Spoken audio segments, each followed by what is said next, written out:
Amen. Christ bénisse. Nous vous saluons encore, vous, nos frères et sœurs du village Abata, à vous, nos parents, nos mamans, nos grandes sœurs, nos frères. Nous disons merci de ce que vous écoutez, ce merveilleux message que notre Dieu, le Seigneur Jésus le Christ, et dans l'Esprit Christ, est en train de donner ce soir pour la vie de l'âme de chacun et de chacune. Soyez abondamment bénis par ce véritable Dieu.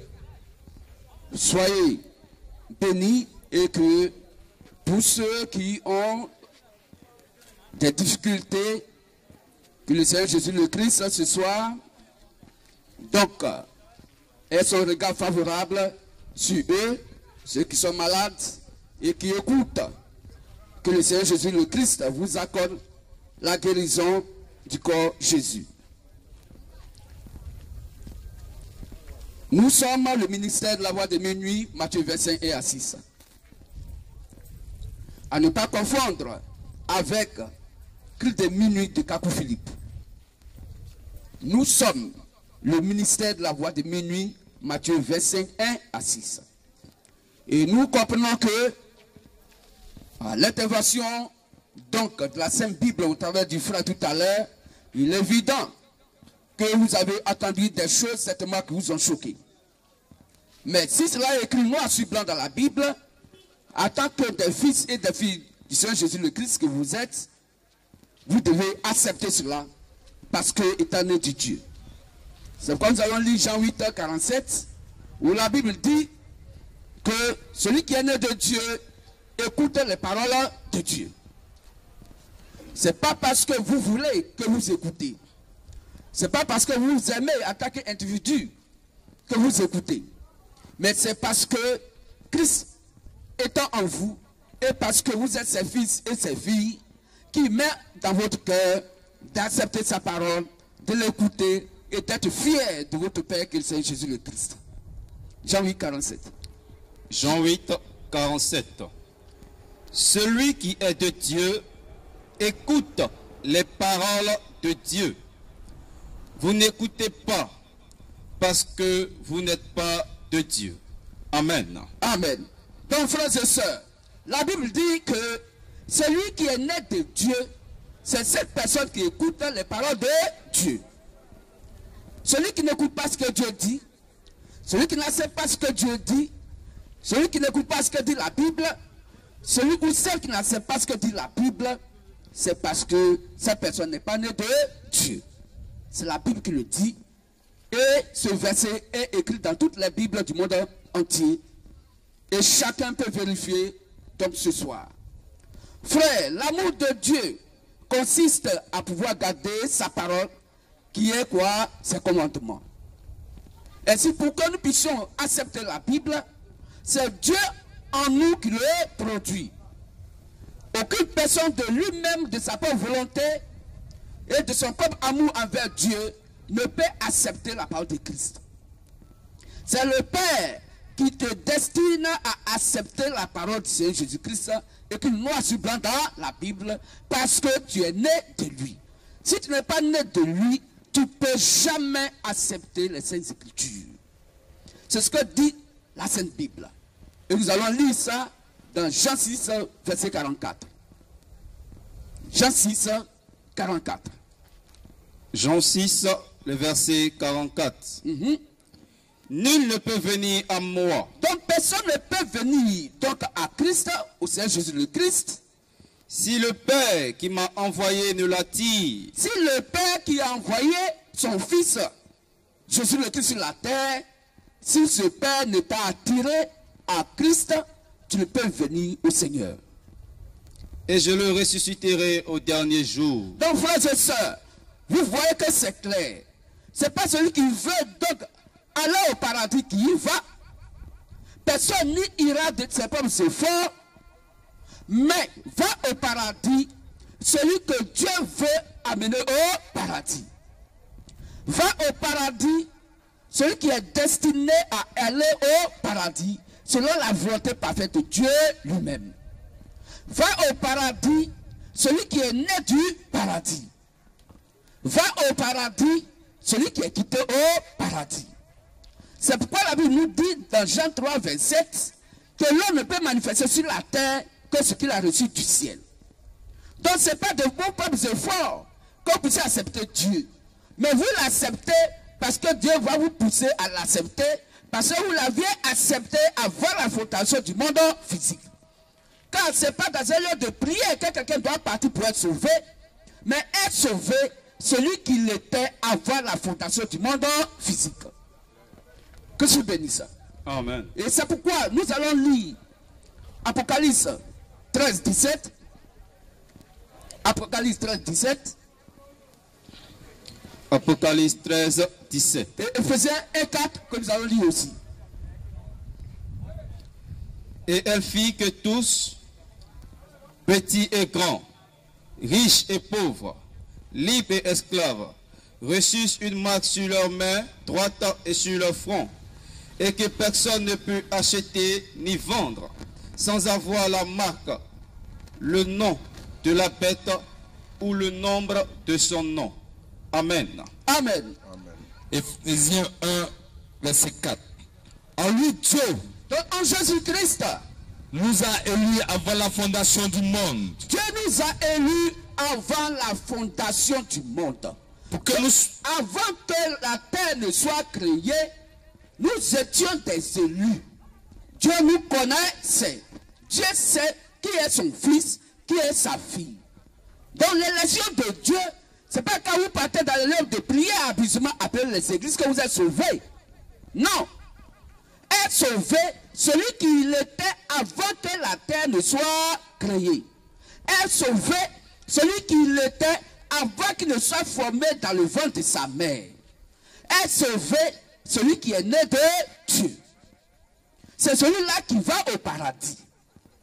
Donc les hommes, aujourd'hui, vous ont fait comprendre et croire qu'il faut aller dans un lieu de prière abusivement appelé l'église pour être sauvé. C'est faux. La Bible n'a pas dit ça. Quand le Saint-Esprit est venu pour donc donner le modèle de la vraie adoration dans Acte 2, et qu'à Acte 2, l'église du Seigneur Jésus-Christ est née, la Bible dit dans Acte 2, 47, que Dieu ajoutait à l'église ceux qui étaient sauvés. La Bible n'a pas dit, Dieu n'a pas dit que Dieu ajoute maintenant à l'église ceux qui sont sauvés. Non. La Bible dit Dieu ajoutait à l'église ceux qui étaient sauvés. Donc ce n'est pas aujourd'hui qui doit être sauvé. Mais c'est celui qui est sauvé avant la fondation du monde physique, qui est né de Dieu, qui accepte les Saintes Écritures. Et ça ne dépend pas de vos efforts. Mais que Dieu qui te cherche, qui va vers toi, qui te trouve et qui te ramène à la vraie compréhension de sa parole. C'est quoi la Bible dit dans le livre de Luc 19, 10, la Bible nous fait comprendre, Jésus-Christ le disant, car je suis venu chercher et sauver, et trouver et sauver ce qui était quoi? Perdu. Car je suis venu chercher et sauver ce qui était perdu. Voici ce qui est écrit. Il n'a pas dit que je suis venu chercher et trouver ce qui a été se perdre. Non, mais ce qui était perdu. Parce que le péché a commencé dans le jardin d'Éden, de manière physique sur la terre. Donc, frères et sœurs, prêtez attention à ce que nous sommes en train de vous dire. Nous ne sommes pas là pour parler contre quelqu'un, loin de là. Nous ne sommes pas là pour parler contre une église, loin de là. Mais frères et sœurs, nous sommes là pour vous relater exactement ce qui est écrit noir sur blanc dans la Bible. Afin que vous preniez conscience donc de la position de vos âmes. Parce que selon Hébreux 13, 17, c'est celui qui te prêche la parole de Dieu qui est le gardien de ton âme. Donc il faut que tu sois sûr que le lieu de prière où tu vas pour prier, pour adorer, il faut que tu sois sûr que l'évangile qu'on te prêche là-bas est conforme donc à la sainte doctrine que le Saint-Esprit donc a confiée aux apôtres du Seigneur Jésus-Christ.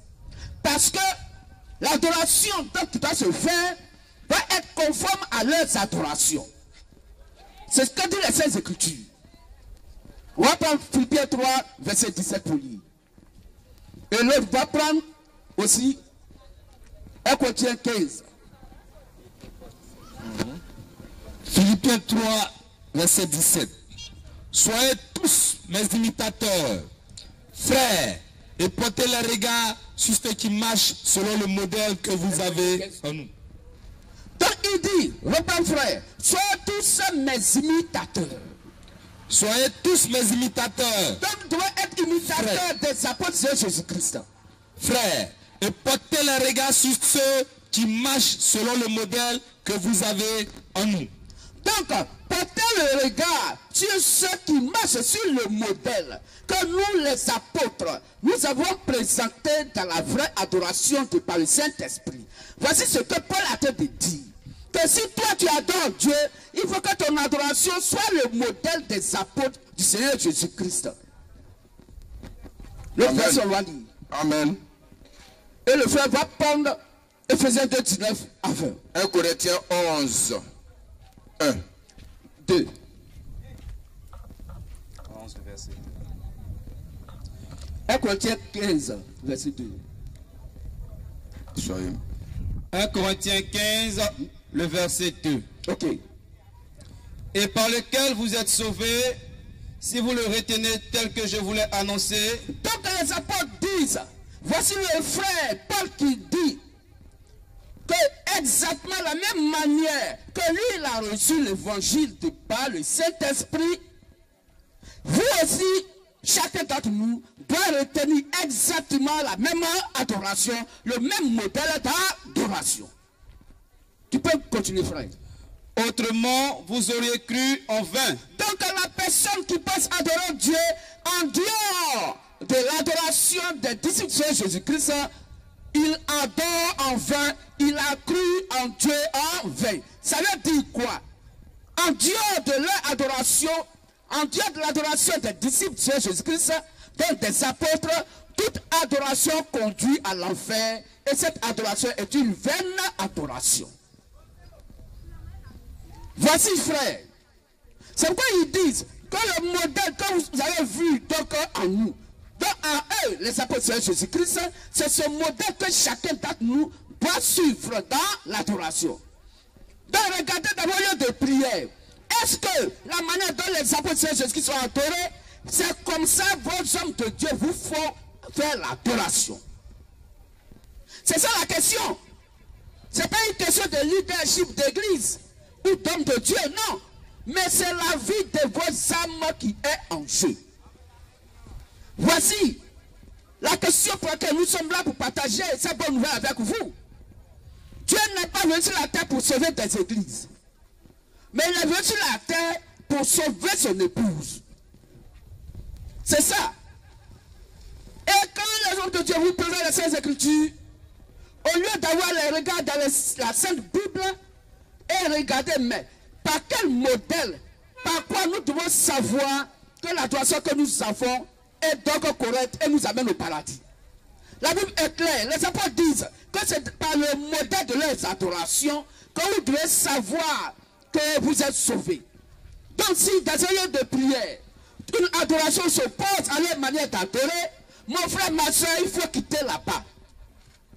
Il faut sortir de là. C'est ce que dit Philippiens 3, verset 17. Je crois qu'on a lu. Et les apôtres vont encore dire que c'est eux qui ont été mandatés par le grand maître béni Seigneur Jésus-Christ avant sa mort et sa résurrection pour ce qui concerne la voie du salut, la vraie adoration. Ils ont tapé la poitrine pour dire que si vous adorez Dieu et que le Dieu que vous adorez, votre adoration n'a rien à voir avec ce qu'eux ils ont fait comme adoration, c'est Satan que vous adorez dans vos lieux de prière sans le savoir. Frères et sœurs, c'est pourquoi nous vous parlons. Ouvrez vos Bibles et vérifions ensemble le modèle d'adoration que Dieu nous a donné comme le Testament étant écrit noir sur blanc dans la Bible. Parce que le concept donc d'aller au paradis n'a rien à voir avec une moyenne en classe. Ça n'a rien à voir avec une moyenne dans un lieu de prière. Ce qui compte, est-ce que ton âme a reçu la bonne nourriture? Selon Matthieu 4,4, l'homme ne vit pas de pain seulement, mais de toute la parole qui sort de la bouche de Dieu. Donc il faut que tu sois sûr que l'homme de Dieu que tu écoutes là, la parole qui te prêche sort de la bouche de Dieu. Or, si ça doit sortir de la bouche de Dieu, il doit dire les paroles de Dieu. C'est ce que dit Jean 4, verset 34. Parce que celui que Dieu envoie doit dire les paroles de Dieu. C'est comme ça que ton homme de Dieu doit dire les paroles qui sortent de la bouche de Dieu. Mais s'il dit des choses qui sont contraires, opposées, ou qui ne sont pas écrites dans la Sainte Bible, alors il ne dit pas ce que Dieu a dit. Puisque la Bible est la parole de Christ sur la forme d'écriture, selon 2 Timothée 3,16. Car toute écriture est inspirée de Dieu. Donc c'est ça, frères et sœurs. Ne soyez pas des adeptes des églises. Ne soyez pas des candidats et candidates des églises. Oui, les églises ne doivent pas être des ONG où vous devez partir pour que vous soyez soulagés de vos mots ou de quoi que ce soit. Non. Il faut que tu sois sûr que ce que ton homme de Dieu prêche est en accord avec les Saintes Écritures. En ce sens-là, alors ton âme a la vie. Mais si ce qu'on te prêche n'a rien à voir avec l'évangile de Christ, alors ton âme reçoit la mort. Que je te dise. Amen. Frères et sœurs, c'est pourquoi nous allons lire. Dieu sachant que les derniers temps seraient difficiles et que Satan allait envoyer ses hommes de Dieu sur la terre pour enseigner donc des faux dogmes, de fausses doctrines pour vous séduire et amener vos âmes à l'enfer. Oui, la Bible nous a fait comprendre, et tout à l'heure, Christ au travers du premier frère qui a prêché, nous a fait comprendre par ces écritures qu'il est écrit dans Matthieu 24, 24 qu'il doit avoir des faux Christ. Dieu a-t-il menti? Non. Mais qui a une fois dit que lui, il est un faux Christ? On va trouver le faux Christ sur la terre où? On a l'impression qu'on n'en trouvera jamais. Pourtant, ils sont pleins. Puisque la Bible en a parlé. Pourquoi? Parce que la Bible dit que quand ils seront là sur la terre, ils vont vous séduire. Ils vont vous prêcher ce que vous aimez. Ils vont se déguiser en ange de lumière. Ils vont se déguiser en vrai homme de Dieu. Ils vont vous parler calmement dès que vous aimez entendre les choses. Ils seront donc près de vous. Ils seront à vos soins. Même la prédication de la parole qui donne la vie à vos âmes est éloignée de la vérité. Parce qu'il n'a pas de vérité en eux. Donc, ce n'est pas celui qui va dans un lieu de prière qui est sauvé. Ce n'est pas celui ou celle qui est tout le temps auprès d'un homme de Dieu qui est sauvé. Mais il faut voir ce qu'on te prêche. Est-ce que cela est en accord avec les Saintes Écritures? Et comme les hommes et les femmes sur la terre aiment tout ce qui est donc social, ils aiment qu'on leur prêche ce qu'eux-mêmes et elles-mêmes aiment écouter. Frères et sœurs, c'est là que vos âmes reçoivent la mort spirituelle. Puisque vous voulez qu'on vous prêche ce que vous aimez. Or, la parole de Dieu n'est pas venue sur la terre pour faire plaisir à un être humain. La parole de Dieu dit dans Jean 6, ce soir, qu'on va lire, que Jésus-Christ, même quand il prêchait à son temps, on dit, mais ces paroles sont trop dures, qui peut l'écouter? Oui, c'est ça qui est la vérité. Mais si on vous prêche dans vos lieux de prière un évangile social, et qu'on ne vous dit pas les paroles dont votre âme a besoin pour la vie éternelle, qui doit sortir de la doctrine, l'enseignement des apôtres de Jésus-Christ, alors frères et sœurs, ce sera quoi? Une grande déception le jour où vous êtes mort et que votre âme sera devant le grand maître béni. Il vous dira, je ne vous ai jamais connu. Retirez-vous de moi, vous qui commettez quoi? L'iniquité. On peut lire le verset. Jean 6, verset 60. Plusieurs de ses disciples, après l'avoir entendu, dire, cette parole est dure, qui peut l'écouter? Il faut répondre tout à l'heure. Tu réponds, mon frère. Jean 6, 60. Plusieurs de ses disciples, après l'avoir entendu, dit, cette parole est dure. Qui peut l'écouter? Amen. Donc voici, le grand-mère béni, quand il était sur la terre, on dit que ses paroles étaient dures. Qui peut l'écouter? Pourtant Dieu dit, c'est lui-là qui est mon fils bien-aimé, à qui j'ai mis toute mon affection. Écoutez-le. C'est ça, le vrai évangile. Le vrai évangile n'est pas l'évangile social. N'est pas un évangile qui appelle des gens pour leur distribuer le travail. Ce n'est pas un évangile qui appelle les gens pour leur distribuer des femmes et des enfants. L'évangile doit aller sur la terre. Le premier objectif du Saint-Esprit, ce n'est pas le bien-être social sur la terre. Mais c'est de nous rappeler comment nous sommes tombés et comment Dieu est venu pour nous sauver en s'offrant lui-même comme une rançon pour nous.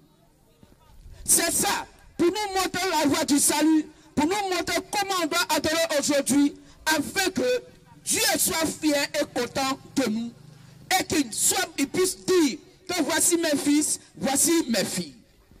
C'est ça qui est la vérité. C'est quoi la Bible dit dans le livre de Matthieu 6, à partir du verset 30 à 33, la Bible dit que ce sont des païens qui cherchent premièrement le bien-être social. Mais le chrétien, son premier objectif, c'est de chercher à comprendre les saintes écritures. Il doit chercher qui Dieu a mandaté sur la terre, que tu dois écouter pour être sauvé. C'est ce que dit les saintes écritures. Mais ce n'est pas de dire qui veut voyager, option de voyage, option de mariage, option de travail. Ça n'a rien à voir avec les saintes écritures. Il faut d'abord chercher le royaume des cieux et sa justice. Et ce que tu veux maintenant, Dieu te l'accorde. Voici l'objectif du Saint-Esprit, donc, qui est dans un lieu de prière, dans des corps humains. Et si ton homme de Dieu a le Saint-Esprit, il doit d'abord donc te conduire à avoir les regards dans la parole de Dieu, laquelle parole de Dieu te sauve. Ce n'est pas le bien-être social. La Bible dit, les hommes de Dieu qui représentent donc le bien-être social. La Bible dit que ce sont des païens. Toute personne dans l'adoration qui cherche le bien-être social. Si ton premier objectif, c'est comment je vais bien vivre sur la terre, comme ça je viens dans un lieu de prière. Si ton premier objectif, c'est de chercher les bénédictions sur la terre, la Bible dit que tu es un païen. On peut lire ça. Jean 6, verset 30 à 34. Et Matthieu. Matthieu 6, 30 à 34. Si Dieu révèle ainsi l'herbe des champs qui existe aujourd'hui et qui demain sera jeté au four, ne vous révèle-t-il pas à plus forte raison, gens de peu de foi? Ne vous inquiétez donc point et ne dites pas que mangerons-nous? Ne dites pas que mangerons-nous? Que boirons-nous? Ne dites pas qu'est-ce qu'on va boire? De quoi serons-nous vêtus? Non, Dieu, je n'ai pas à bout. Mes amis s'habillent, je n'ai rien. C'est ça qui est mon premier souci. Car toutes ces choses, ce sont les païens qui les recherchent. La Bible dit toutes ces choses, ce sont des païens qui recherchent ça. Donc si vos hommes de Dieu, au lieu de présenter vos yeux dans les Saintes Écritures, au lieu d'amener vos yeux dans les Saintes Écritures, vous amenez à comprendre les Saintes Écritures, et que le premier objectif avec vous, c'est le bien-être social. La Bible dit, ton homme de Dieu est un païen, toi qui l'écoutes aussi, tu es un païen, tu es une païenne. Tu n'es pas chrétien, tu n'es pas chrétienne. C'est dur, mais c'est ce qui est écrit. Et c'est ça qui est la vérité qu'on doit vous dire. Continue, frère. Votre Père céleste sait que vous en avez besoin. Dans la Bible dit que Dieu sait qu'on a besoin de toutes ces choses. Cherchez premièrement le royaume et sa justice. Donc, premièrement, le chrétien doit chercher à comprendre son Dieu, son Père. Il doit chercher à comprendre les Saintes Écritures. Il doit chercher à croiser qui Dieu a mandaté à cette époque et qui pourra nous expliquer donc la parole de Dieu. Il doit croiser le prophète, donc messager de son temps, de son époque. C'est lui qui est le royaume des cieux de son temps. Et il va te présenter et t'apprendre à comprendre quelle est la justice de Dieu. Parce que la justice de Dieu n'a rien à voir avec la justice des êtres humains. La compréhension de Dieu n'a rien à voir avec la compréhension des êtres humains. Le langage de Dieu n'a rien à voir avec le langage des êtres humains. Donc celui-là qui est le premier messager de ton temps, celui à qui Dieu apporte la révélation de sa parole, Dieu va l'amener vers toi, tu vas aller vers lui, et c'est lui qui va donc t'amener à comprendre la parole de Christ. Et il va plonger tes regards dans les Saintes Écritures et non sur la vie d'un homme de Dieu ou bien le bien-être social. Il faut chercher d'abord à savoir, est-ce que mon âme est sauvée? Est-ce que le lieu de prière où je suis là, est-ce que ce monsieur que j'écoute là, est-ce que ce qu'il prêche est conforme aux Saintes Écritures? C'est ça qui doit être premièrement ton premier objectif. Ce n'est pas le bien-être social. Non, je veux enfant, je veux voiture, je veux l'argent, je veux mari, je veux femme. La Bible dit, ce sont des païens qui ont ce premier objectif. Tu n'as jamais été chrétien, tu n'as jamais été chrétienne. À moins que tu reviennes maintenant aux Saintes Écritures pour que tu cherches à comprendre quelle est la volonté parfaite de Dieu vis-à-vis de moi, vis-à-vis de sa parole. C'est pourquoi Hébreux 11, verset 6 dit que la bonne volonté de Dieu là, c'est de manifester sa parole et qui est quoi? La foi. Car sans la foi, nul ne peut être agréable à Dieu. Que je bénisse ça. Sans la foi, personne n'est agréable à Dieu. Mais les hommes de Dieu, qu'est-ce qu'ils vous disent de la foi? Ils vont vous dire, si tu crois en Dieu, tu as la foi. Mais lisez bien les Saintes Écritures, lisez bien vos Bibles. La foi n'a rien à voir, il faut croire donc à Jésus-Christ pour être sauvé. Non. La foi, Romains 10:17 dit que la foi c'est la parole de Christ. Ça n'a rien à voir avec une croyance. La foi s'appelle Christ, s'appelle la parole de Dieu. C'est la parole de Dieu qui est la foi. Est-ce que cette parole de Dieu demeure en toi? Alors tu as la foi et donc tu es la foi. Parce que Dieu qui est en toi, quand tu as écouté la prédication et que tu te rends compte que ce qu'on dit est écrit noir sur blanc dans la Bible, Dieu en toi va te pousser à accepter parce qu'il te dira que mon frère, mon fils ou ma fille, ce que tu écoutes là, c'est ça qui est la vérité. Pourquoi? Parce que c'est écrit noir sur blanc dans la Bible. La Bible dit, c'est parce que tu as la foi que tu acceptes. Or la foi est en Christ, c'est parce que Christ est en toi qui amène ton âme à accepter ce qui est écrit noir sur blanc. Amen. Amen. Que je bénisse ça. Amen. Que je bénisse ça. Amen. C'est ça qui est la vérité. Beaucoup de gens ont cru au Seigneur Jésus-Christ et ils sont allés à l'enfer. Pourquoi? Parce que leur croyance était donc une croyance objective. Tous ceux même que Jésus-Christ a demandé, as-tu la foi? Oui. Donc on soit guéri. Ils ont été guéris. Mais tous ceux qui étaient guéris par Jésus-Christ ne l'ont pas tous suivi. Que je bénisse. Mais pourtant, ils ont demandé une certaine foi. Une foi objective. Je suis malade. Il sait que si je te touche, tu vas me guérir. Il est guéri, elle est guérie, et puis elle est partie. Amen. Mais la foi authentique, la foi parfaite, c'est Christ lui-même attaquer sa parole. Donc en Dieu de la prédication, personne ne peut avoir la foi. C'est de cette foi-là que nous parlons. Et c'est cette foi dont Dieu parle dans Hébreux 11, verset 6, que sans cette foi, personne ne peut être agréable à Dieu. Parce qu'il n'y a que la parole de Christ qui est la foi qui fait plaisir à Dieu. Quand Dieu verse sa propre parole pour l'exécuter. En Dieu de sa parole, Dieu peut rien faire. Hébreux 11, verset 6. Or, sans la foi, il est impossible de lui être agréable. Car il faut que celui qui s'approche de Dieu croit que Dieu existe et qu'il est le rémunérateur de ceux qui le cherchent. Amen. Donc voici la foi. Cette foi va se définir selon maintenant Romains 10, 17. Romains 10, verset 17. Romains 10, verset 17.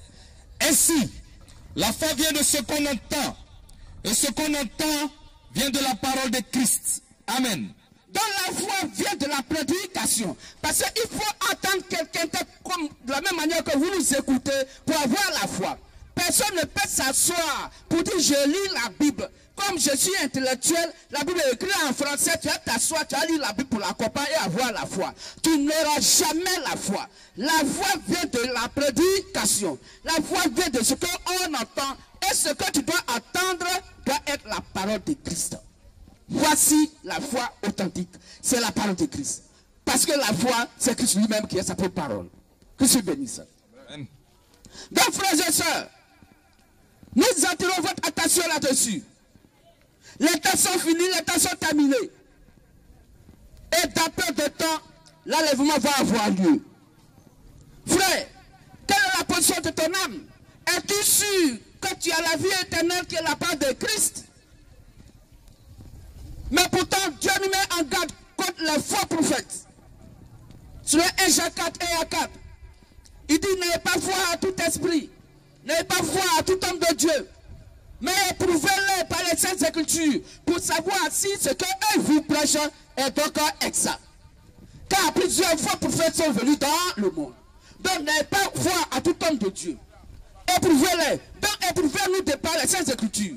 Ne nous éprouvez pas de par ce que vos hommes de Dieu ont dit. Ne nous éprouvez pas par rapport à ce que vos églises disent. Mais le chrétien doit éprouver ce qu'on lui prêche avec la Sainte Bible pour savoir si ce qu'on lui a prêché est exactement écrit dans la Bible. On peut lire un verset. 1 Jean 4, verset 1 à 4. À 17 aussi. À 17. Bien-aimés, Bien-aimés, n'ajoutez pas foi à tout esprit, n'ajoutez pas foi à tout esprit. mais éprouvez les esprits, Éprouvez les esprits pour savoir s'ils sont de Dieu. pour savoir s'ils sont de Dieu. Car plusieurs faux prophètes sont venus dans le monde. Plusieurs faux prophètes sont venus dans le monde. Reconnaissez à ceci l'Esprit de Dieu. Tout esprit qui confesse Jésus-Christ venu en chair est de Dieu. Donc tout esprit qui reconnaît que Jésus-Christ est venu en chair pour le pardon de nos péchés, pour mourir à notre place, alors est encore de Dieu. Et tout esprit qui ne confesse pas Jésus n'est pas de Dieu. Pour confesser Jésus-Christ, qu'il est donc le Fils de Dieu, pour le confesser, il faut entendre la prédication. Il faut qu'on te prêche la parole de Dieu. Il faut que tu sois sûr que ce qu'on te prêche, c'est ce qui est la vérité absolue selon Dieu. Car la foi vient de ce qu'on entend, et ce qu'on entend vient de la parole de Christ. Alors, frères et sœurs, faites très attention. Les temps sont mauvais. Mauvais pour dire que quoi? Que Satan, dans sa ruse, vous amène à l'enfer dans les foyers de prière habituellement appelés les églises, alors que ces hommes de Dieu qui vous envoient vont vous faire croire que vous êtes sauvés. Pour savoir que tu es sauvé, il faut que ce qu'on te prêche, tu vérifies avec la Bible. Acte 17, donc 11, qu'on va lire. C'est ce comportement que les chrétiens ont eu dans la Bible. On ne prêche pas la parole de Dieu pour avaler comme ça. Au moment où on leur prêche, ils ont la Bible ouverte. Et ils vérifient ce qu'on leur prêche. Et quand c'est écrit, ils disent Amen. Parce que ce que tu dis, c'est ce qui est écrit noir sur blanc. On peut lire. Acte 17, le verset 11. Acte 17, verset 11. Prenez vos Bibles et lisons ensemble. Ces Juifs avaient des sentiments plus nobles que ceux de Thessalonique. Ils reçurent la parole avec beaucoup d'empressement. Oui, comme ce soir, vous recevez la parole de Christ que nous prêchons avec beaucoup d'empressement. Oui, mais ça ne suffit pas. Et ils examinaient chaque jour les Écritures. Donc chaque jour, ils examinaient les Écritures. Pour voir Si si ce qu'on leur disait ce qu'on leur prêchait était exact. était exactement écrit dans la Bible. Amen. Voici le comportement du chrétien. Mes frères et sœurs, des gens sont allés se faire former dans des écoles pastorales, les séminaires des prêtres et ainsi de suite. Dieu qui est esprit, comment quelqu'un peut-il apprendre Dieu dans une école? Tu as commencé par quel chapitre? Tu as fini par quel chapitre? Parce que Dieu l'éternel, quand on dit l'éternel, c'est qu'il n'a pas commencement de fin, il n'a pas de commencement, il n'a pas de fin. C'est ça l'éternité. On ne peut pas le commencer, on ne peut pas le terminer. Mais comment tu peux donc apprendre l'éternel? Tu as commencé par quel chapitre? Oh, il n'a pas de commencement, il n'a pas de fin. C'est une grave erreur.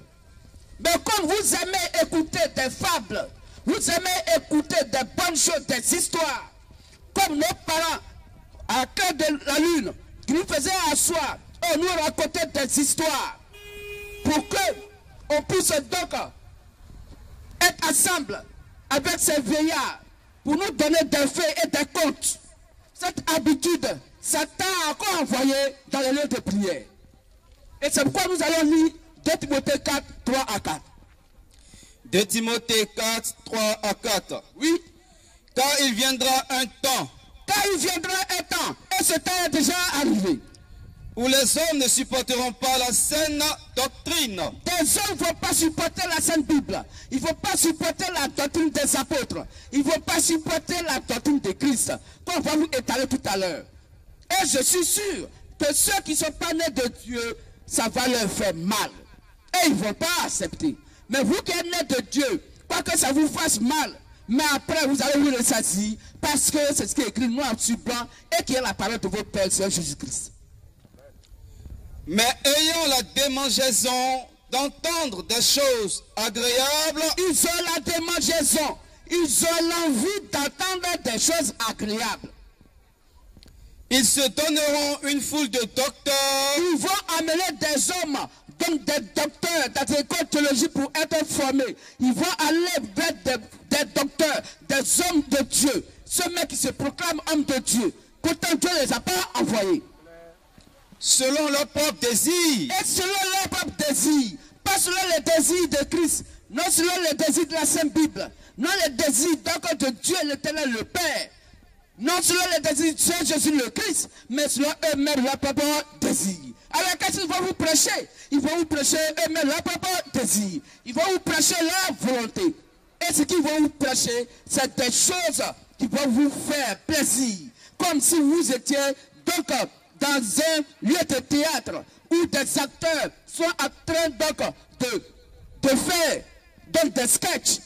Comme si quelqu'un était dans le parlement de rue d'Abidjan, où des acteurs sont en train de poser des scènes pour faire rire aux gens. Parce qu'ils savent que c'est ces choses-là que les gens aiment voir. Et c'est ce que les hommes de Dieu font dans les lieux de prière, sans que vous le sachiez. Ils vont vous prêcher ce qu'eux ils veulent et écarter la Bible. Ils vont mettre la Bible de côté pour prêcher leur propre pensée. Et la Bible en a déjà parlé dans 1 Timothée 4, 2 Timothée 4, à partir du verset 3, verset 4. Continue mon frère. Détourneront l'oreille de la vérité. Ils vont détourner l'oreille donc de la vérité. Or la vérité c'est la parole de Christ. La vérité c'est la parole de Dieu sur le Jean 17, 17. Sanctifie-les par ta vérité, car ta parole est la vérité. Voici des gens qui disent qu'ils adorent Dieu. Des gens qui disent qu'ils sont des hommes de Dieu. Et ils vont détourner leur oreille de la vérité. Or la vérité c'est la Sainte Bible qui est la parole de Christ. Alors quel chrétien es-tu? Si tu détournes ton oreille de ce qui est écrit noir sur blanc dans la Bible, tu es un païen.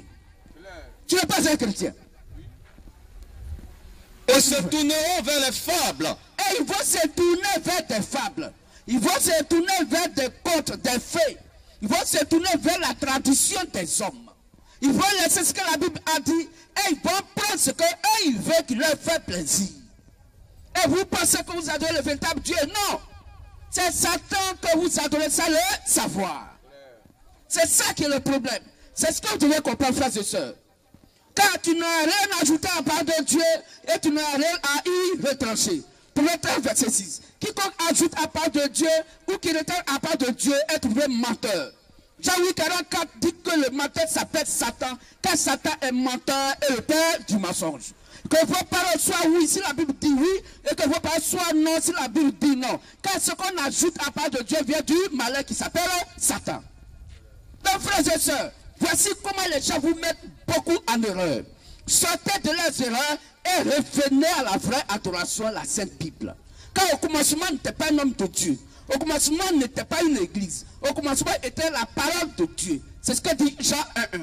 Au commencement était la parole. C'est cette parole qui est Dieu et qui est venu vers ses siens pour mourir à notre place afin qu'il puisse donc nous frayer la voie du salut, nous montrer la voie du salut qui est la vraie adoration qu'il a confiée à ses disciples appelés les apôtres. C'est ce que la Bible a appelé les clés du royaume des cieux.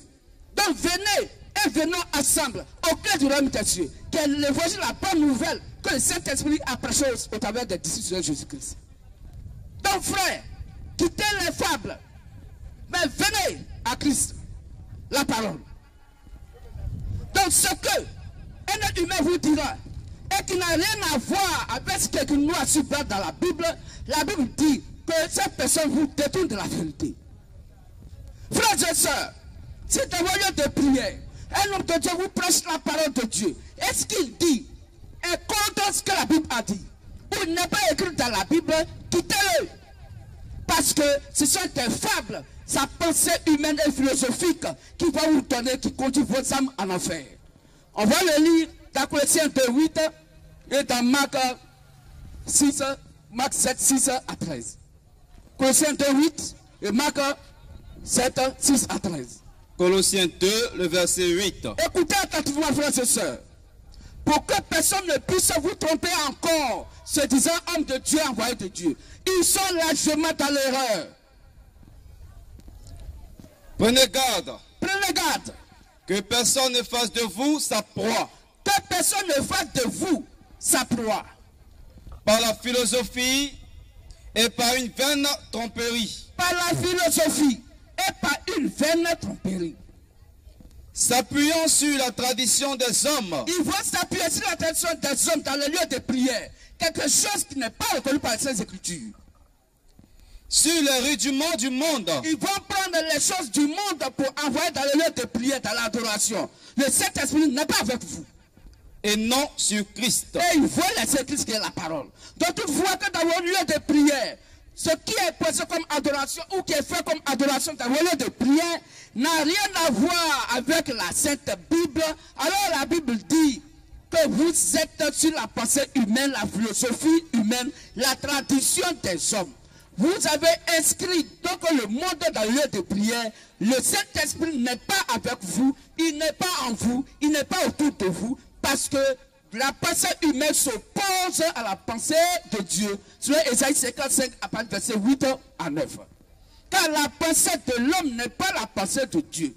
Donc l'homme, Dieu ne peut pas accepter la pensée humaine dans l'adoration.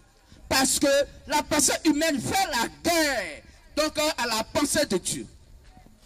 C'est quoi la Bible dit dans Jacques 4,4 que celui qui aime le monde devient ennemi de Dieu. On va lire ce verset.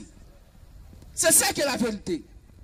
Donc si vous voyez que dans vos lieux de prière, des choses, on vous fait faire ça, c'est joli à voir, ça danse, ça s'amuse, qu'elle met, et comme jeu d'invisibilité.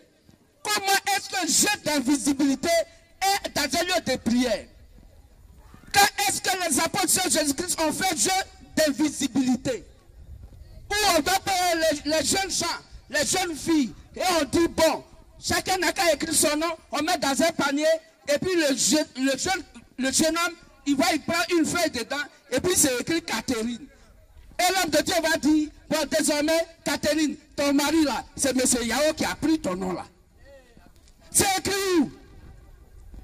C'est écrit où? Est-ce que le Saint-Esprit, le jour de la Pentecôte, a enseigné cela aux apôtres? Non. Les apôtres de Jésus-Christ n'ont pas fait jeu d'invisibilité. Quand on prend 1 Corinthiens 7, Paul, animé par le Saint-Esprit, dit que celui qui brûle se marie. Ce n'est pas jeu d'invisibilité. Que celui qui brûle qui se marie. C'est ce qui est écrit. Et pour te marier, il faut aller vers la femme que toi tu veux. Ce n'est pas un bout de papier qui va te donner femme. Parce que tu as pris son nom, on dirait l'onassi. C'est pas normal. C'est pas écrit. Et les hommes de Dieu envoient ça dans le lieu de prière.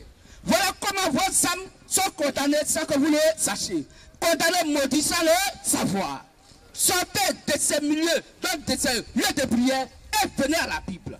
Vous devez vous attacher à la Bible. Vous devez donc vous agripper aux Saintes Écritures, la Sainte Bible. Laissez les commandements des hommes et venez à la Bible. C'est ce que dit les Saintes Écritures. Quand l'homme tu aimes ta femme, c'est toi qui vas vers la femme. C'est pas un bout de papier, tu vas prendre donc ton chapeau et puis tu vas trouver Catherine dedans. Tu ne connais pas son caractère, tu l'aimes ou tu ne l'aimes pas.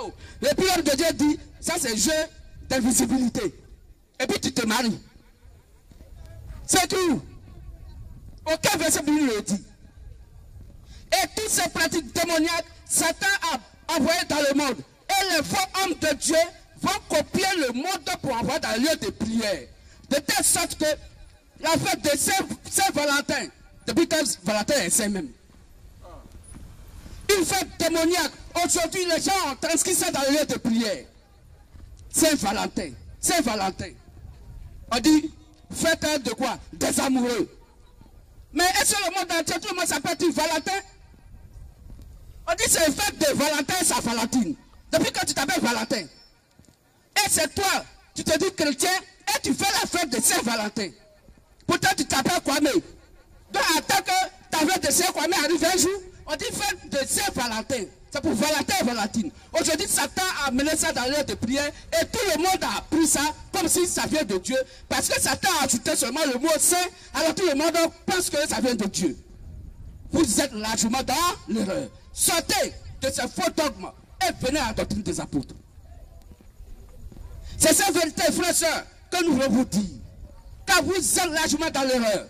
Vos hommes de Dieu sont dans l'erreur. Parce qu'aucun apôtre de Jésus-Christ n'a fait la fête de Saint-Valentin. Que je bénisse ça. Que je bénisse ça. Parce que Satan sait que les hommes veulent attendre ce qui leur fait plaisir. Quand il envoie la fête de Saint-Valentin, qui n'est pas amoureux, qui n'est pas amoureuse, Satan sait. Ils savent que sur la terre, les hommes sont amoureux. Des femmes sont des amoureuses. Donc il a glissé la fête de Saint-Valentin. Et ses disciples, donc sataniques, et ils ont pris ça pour avoir dans le volume de prière. Et partout, Saint-Valentin. Cette fête, elle n'est pas biblique. Elle n'est pas reconnue par le Saint-Esprit. Que je bénisse ça. Frère, nous ne sommes pas là pour vous parler mal. Loin de là. Mais surtout, pour vous amener à avoir la vraie adoration sur le Saint-Esprit. Car ce que Dieu a rejeté, rejetez cela. Ce que Dieu accepte de par les Saintes Écritures, acceptez. Même si cela vous fait plaisir et que la Bible dit non, souffrez d'accepter que la Bible a dit non. Donc si tu es enfant de Dieu, fils de Dieu, Seigneur Jésus-Christ, alors tu dois dire non parce que ton père a dit qu'il n'aime pas ça. Que je bénisse ça. Que je bénisse ça. Frères et sœurs, quand le Saint-Esprit est descendu et que l'église Seigneur Jésus-Christ a été plantée, est né dans Acte 2.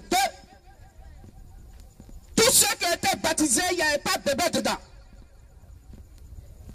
Le baptême d'un nouveau-né était le baptême satanique. Ça fait mal, mais c'est ce qui est la vérité. Parce qu'aucun apôtre Seigneur Jésus-Christ n'a amené les gens à être baptisés quand ils étaient des nouveau-nés. Puisque celui qui est né de Dieu écoute la parole de Dieu. Et il doit mettre en pratique ce que Dieu dit. La Bible dit, selon Marc 16, 15 à 16, que celui qui croira et qui sera baptisé sera sauvé. Le nouveau-né là, qui est baptisé, il a cru en quoi? Il a cru en quoi? Dans ce verset, vous allez en effet, dans la Bible. Vous méprisez ce verset. Or, quiconque méprise un seul verset de la Bible est maudit et maudite. Ce que dit les Saintes Écritures. Et on va lire ça dans Apocalypse 22, 18 à 19. Le chrétien, la chrétienne doit prendre encore toute la Bible. Ce que dit les Saintes Écritures. Donc si vous méprisez un seul verset biblique, alors vous méprisez la parole de Christ. Donc vous méprisez Christ. Apocalypse 22, 18 à 19. Oui. Je le déclare à quiconque entend les paroles de la prophétie de ce livre. Donc c'est une déclaration. Si Cette déclaration est faite par Dieu lui-même, par le Saint-Esprit. C'est une déclaration de Dieu. C'est ainsi dit le Seigneur. Ça là, il n'y a pas de négociation dedans. Dieu ne demande pas avis de qui que ce soit dans ce qu'il a été de dire. Si tu te dis homme de Dieu ou femme de Dieu, ça là, Dieu dit, tu n'as rien à dire dedans. Parce que c'est une déclaration. Il fait la déclaration. Si quelqu'un y ajoute quelque chose, Donc si quelqu'un ajoute quelque chose à la parole de Dieu, Dieu le frappera des fléaux décrits dans ce livre. Dieu va le frapper de toutes les malédictions décrites dans la Bible. Et si quelqu'un retranche quelque chose des paroles, Si quelqu'un retranche quelque chose à la parole de Christ, la Bible, du livre de cette prophétie, oui, Dieu retranchera sa part de l'arbre de la vie et de la ville sainte. Dieu va arracher aussi, enlever sa part, toi ta part de l'arbre de la vie et de la vie sainte. Ça veut dire que non seulement tu es maudit sur la terre, mais tu ne vas pas au paradis. Pourquoi? Parce parce que tu as ajouté à la Bible et tu as retranché à la Bible. On va lire Proverbe 1, verset 6 et Deutéronome 4, verset 2.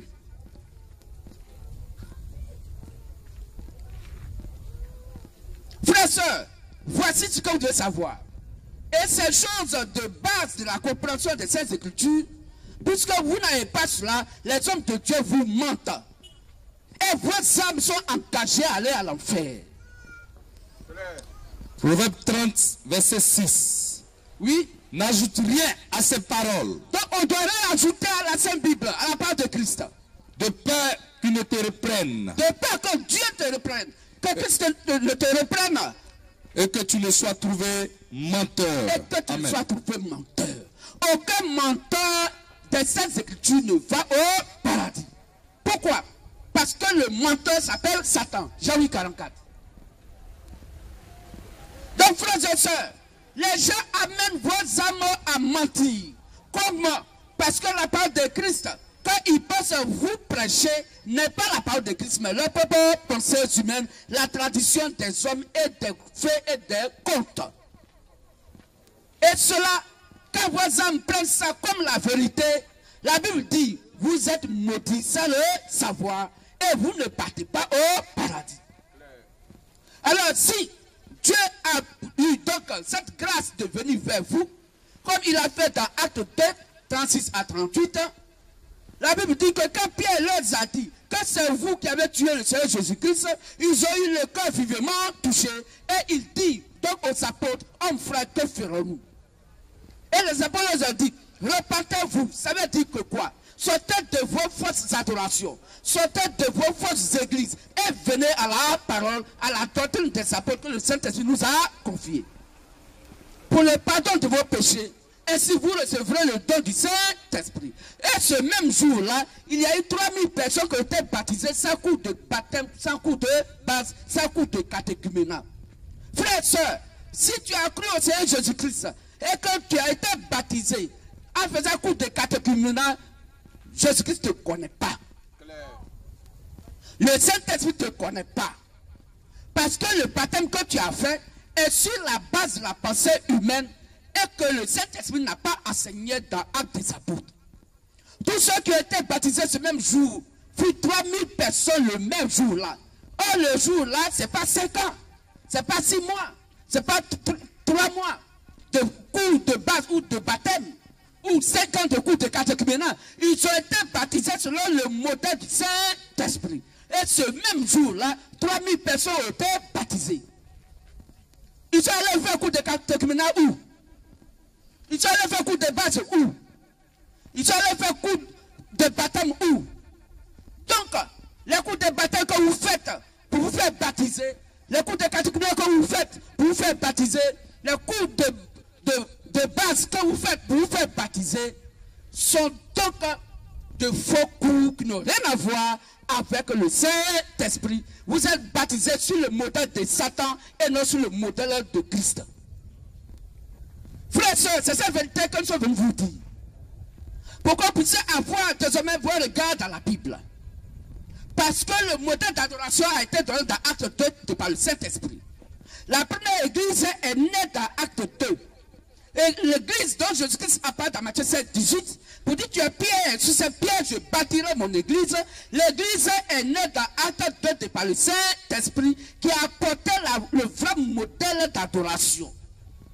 Pour que toute personne, avant que son corps humain ne tombe et qu'il soit enterré, étant sur la terre, il puisse savoir quel est son statut spirituel. Est-ce que le jour où je meurs, mon âme va au paradis ou à l'enfer?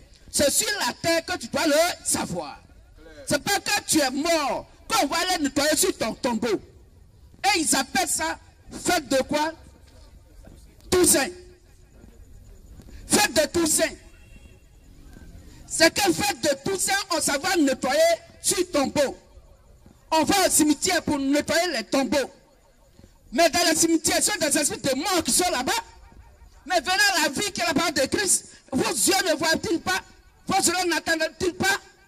Vous ne voyez pas que si un enfant s'amuse au cimetière, il prend l'esprit de mort? Et des hommes conscients que vous êtes, des femmes conscientes que vous êtes, des hommes intellectuels, des femmes intellectuelles, très sages, très intelligents. Des gens vous mentent pour dire chaque cimetière un tombeau pour que celui, même ton parent qui est mort là, Dieu puisse l'amener au paradis. C'est écrit où? Quel verset biblique le dit? C'est Jésus-Christ allait nettoyer les tombeaux. Au tombeau, c'est tout l'esprit de mort. Le juron qui avait l'esprit d'épilepsie, le mauvais esprit l'a mené donc au cimetière. Là-bas, il n'y a rien qui soit saint. Pour qu'on puisse dire, donne la fête des tous saints. Mais ton parent qui est mort, et tu allais nettoyer son tombeau au cimetière. Mais pourquoi c'est le tombeau que tu nettoies? C'est le tombeau là que tu as perdu, ou bien c'est ton parent qui a perdu? C'est le tombeau là qui est important pour toi, ou bien c'est ton parent là qui est important pour toi? Mais si tu dois faire quelque chose pour lui, il faut ouvrir l'ouverture du tombeau, et puis tu vas bien le laver, même si la veste, c'est 4 ans qu'il est resté là-bas, c'est ça là, tu as lavé, tu as l'habillé. Là, au moins, tu as fait quelque chose. C'est de la comédie donc religieuse. Satan vous embrouille pour rien. Et vous suivez Satan sans le savoir. Des hommes se disant hommes de Dieu vous embrouillent pour rien. Vous êtes des hommes sages, des femmes sages, très intelligents. Et les gens vous embrouillent et vous ne savez pas qu'on vous embrouille. Mais pourquoi toi tu fais de tout ça, qui savoir nettoyer le tombeau?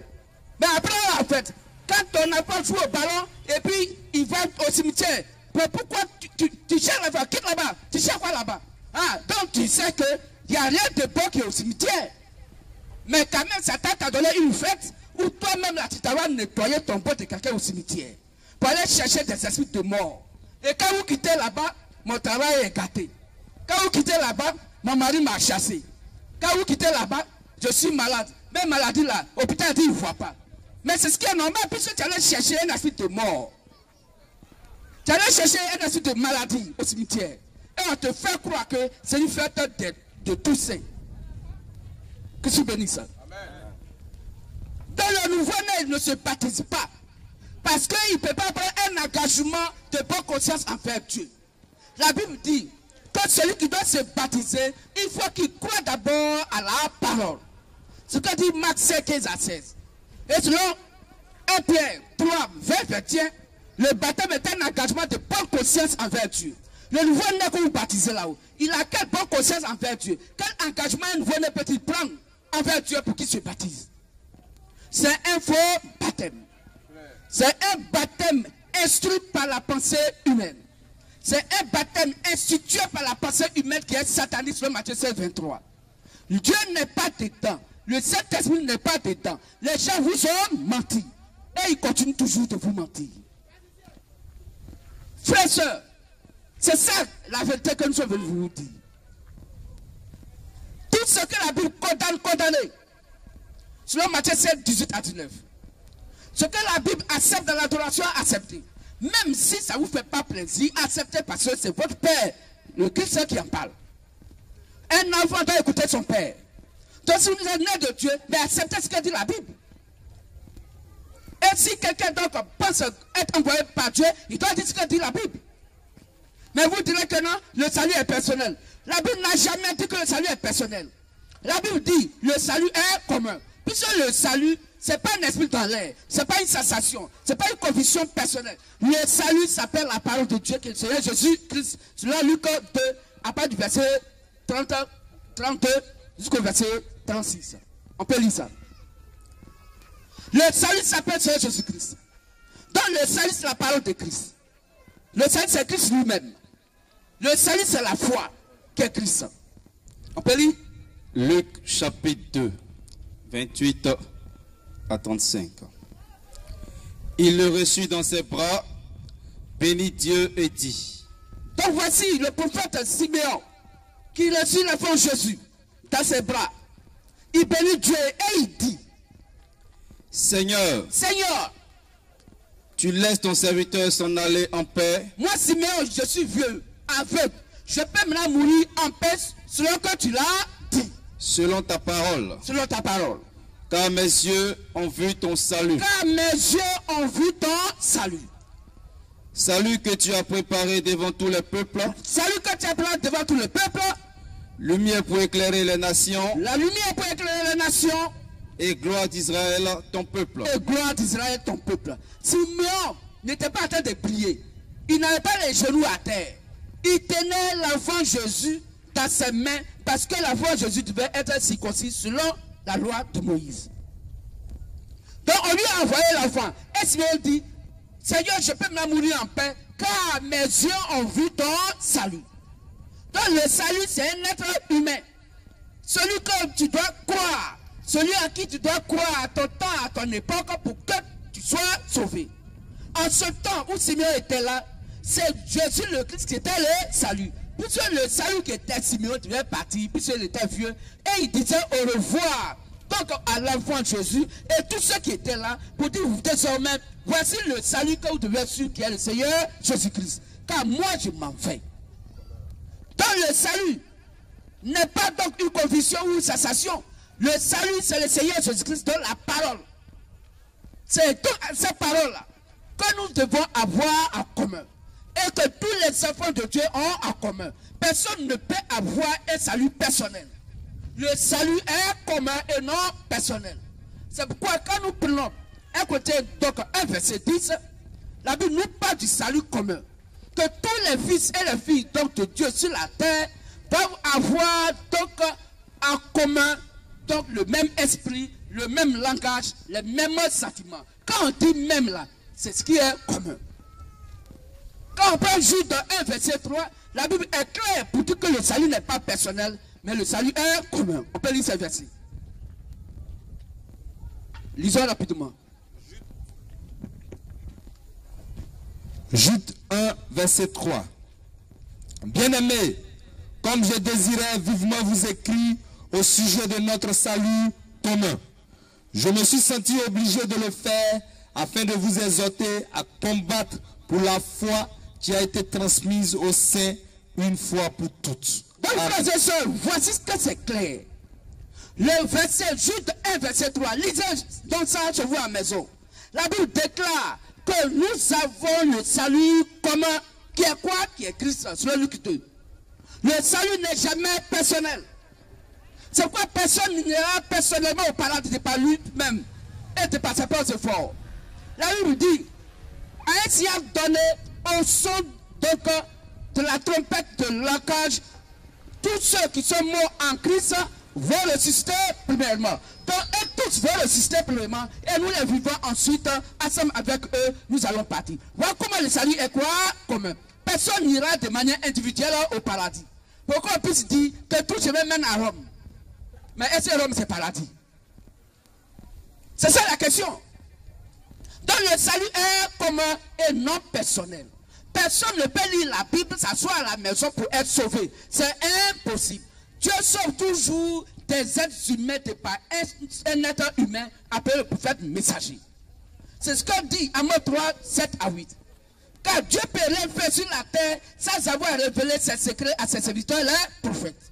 Il faut croire donc en Jésus-Christ au travers des gens, au travers d'un être humain qu'il envoie. C'est pourquoi Paul, quand il était là, la Bible dit que Paul était la lumière des nations. Quand Pierre était là, la Bible dit que Pierre était la lumière d'Israël. C'est ce que dit les Saintes Écritures. C'est eux qu'il faut écouter pour être sauvé. C'est quoi la Bible dit?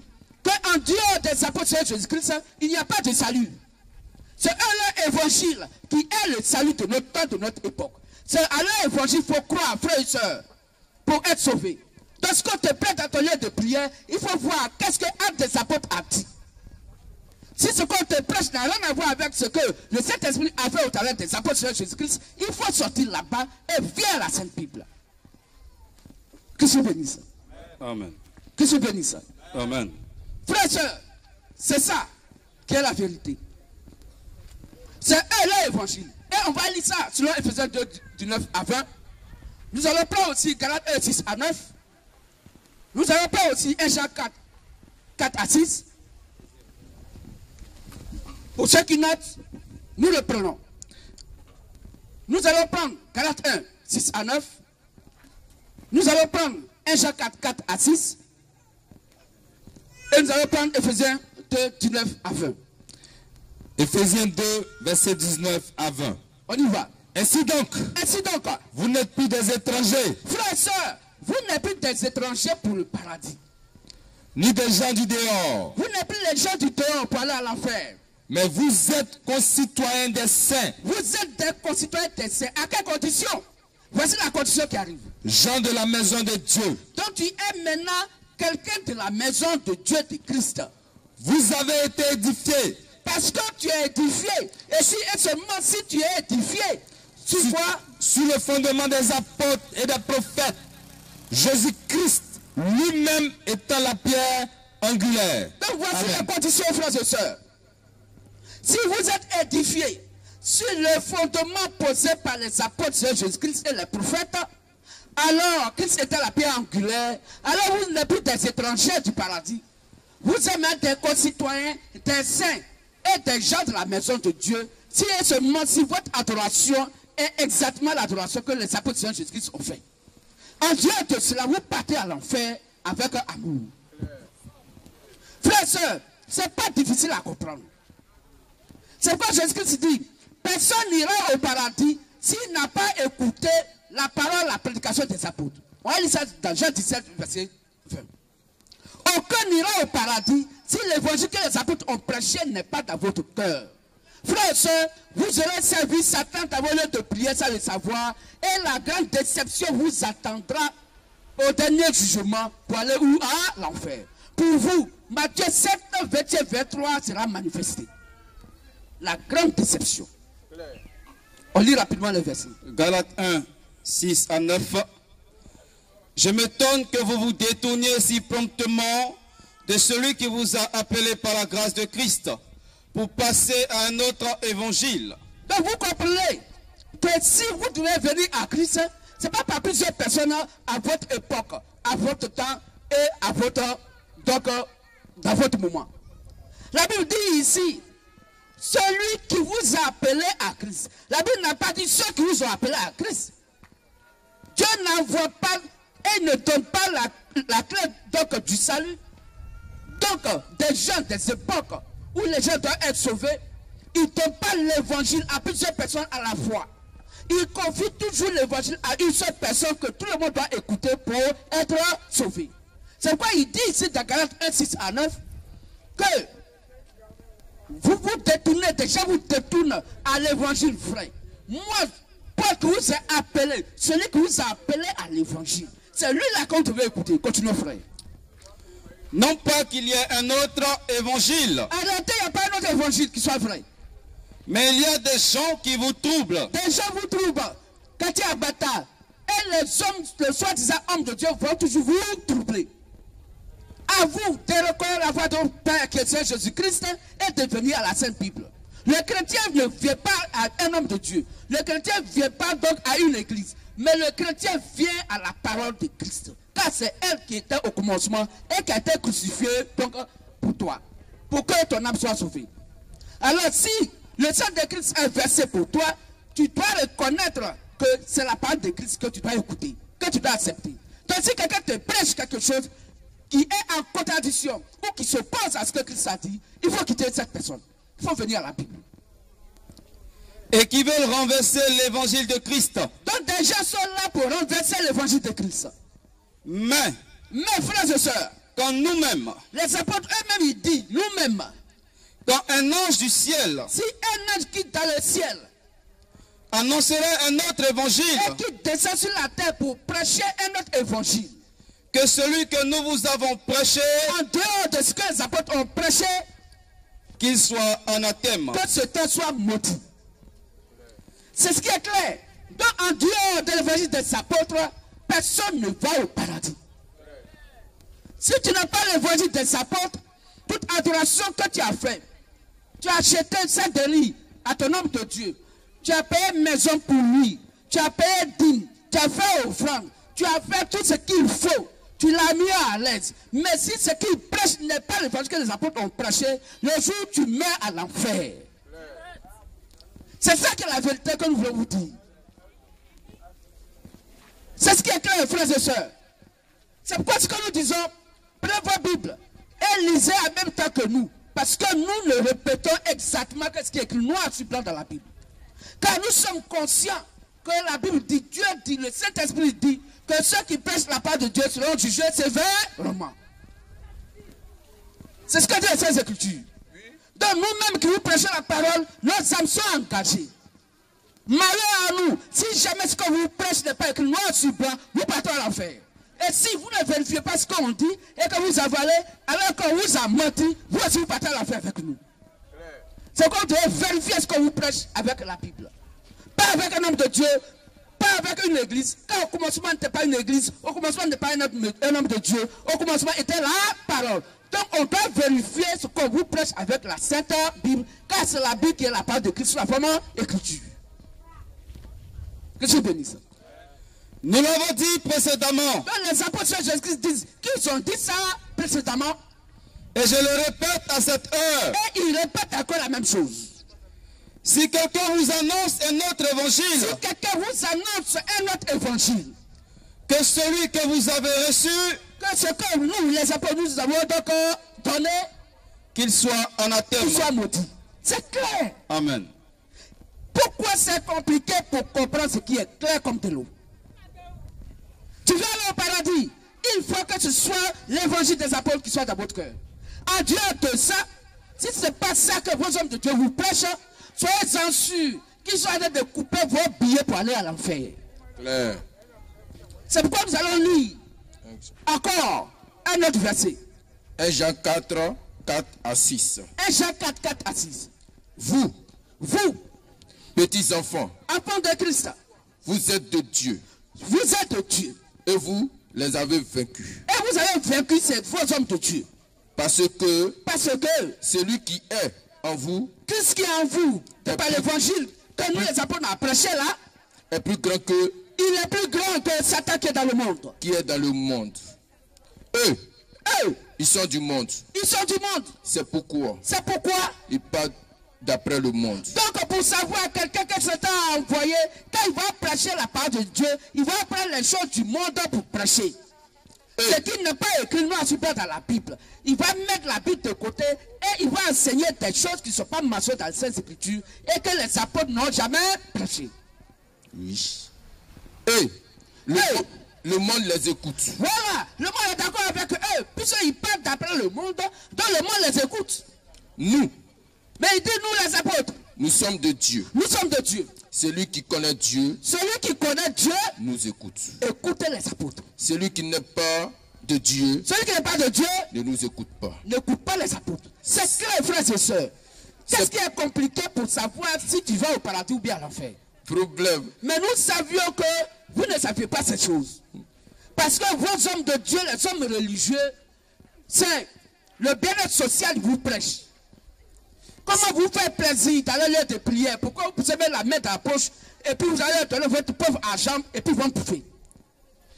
Ils savent ce que vous voulez qu'on vous prêche. C'est ça. Puisque Satan sait que l'homme aime qu'on lui dise ce qu'il veut. Ce qu'il veut attendre. Il veut faire plaisir aux êtres humains. Des hommes de Dieu qui font plaisir dans la prédication aux êtres humains. Qui leur prêchent ce que les êtres humains aiment écouter.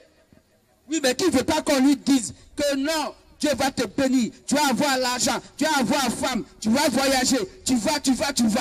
Mais personne ne vous a jamais dit que la manière dont je vous prêche, ce n'est pas écrit que vous partez à l'enfer.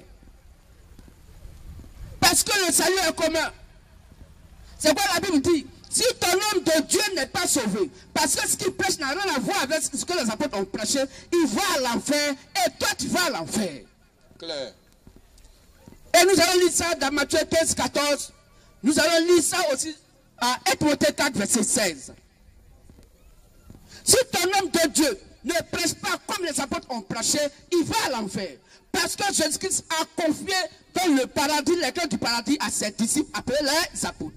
C'est quoi dans Jean 17, 20, il dit que lui, Jésus-Christ, il ne prie pas seulement pour ses disciples, mais il prie pour tous ceux qui vont croire en lui, Jésus-Christ, mais par leurs paroles. Alors, frères et sœurs, si les paroles du Seigneur Jésus-Christ, qu'il a confiées donc à ses disciples par le Saint-Esprit, n'est pas en vous, c'est parce que vous enseigne. Et que cela s'oppose, ce que vous enseigne s'oppose à ce que les apôtres ont dit, vous partez à l'enfer.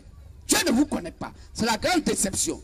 Vous aurez donné votre argent aux hommes de Dieu, ils ont bouffé, et demain, vous allez vous retrouver à l'enfer ensemble. Parce que l'image de Christ, sa parole, tel qu'il veut que ça soit dans vos âmes, n'a pas été ainsi. Pourquoi? Parce que c'est de par l'évangile des apôtres que nos âmes sont sauvées, selon que le dit Jean 17, verset 20, qu'on va lire d'abord. Jean 17, verset 20. Jésus-Christ dit, il ne prie pas pour le monde, mais il prie pour ceux que Dieu lui a donné. Et surtout, il ne prie pas seulement pour ses disciples, mais pour tous ceux qui ont cru en lui, Jésus-Christ, mais pas eux leur parole. Donc personne ne peut aller au paradis directement en passant par Jésus-Christ. Si tu passes directement par Jésus-Christ, tu vas à l'enfer. Ce que dit toutes les Bibles du monde entier. Désormais, la vraie adoration pour être sauvé, il faut passer par l'adoration des apôtres. Et si Jésus-Christ va te recevoir, parce que les apôtres ont désormais les clés donc du royaume des cieux. Jésus-Christ n'en a pas. Donc si tu vas directement à Jésus-Christ, il n'a que les clés de la mort et du séjour des morts. Alors directement, il ouvre quoi? L'enfer. Parce qu'il n'a pas les clés du paradis. Il a déjà laissé ça à ses apôtres, qui est la bonne nouvelle que nous sommes en train de vous donner. Et si vous acceptez de cette bonne nouvelle, qui est l'évangile de Christ, alors vous recevez les clés du royaume des cieux. Et comme votre âme a désormais les clés du royaume des cieux, alors Jésus-Christ n'est que la porte du paradis, c'est la clé du paradis. Donc vous devenez la clé du paradis de par l'évangile qui est dans votre cœur et que l'évangile que les apôtres ont prêché. C'est donc l'évangile qui ouvre la porte qui est Christ, qui est la porte du paradis. En Dieu de ça, alors à l'enfer.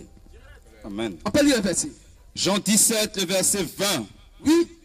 Ce n'est pas pour eux seulement que je prie. Donc il ne prie pas seulement que pour les 11 disciples.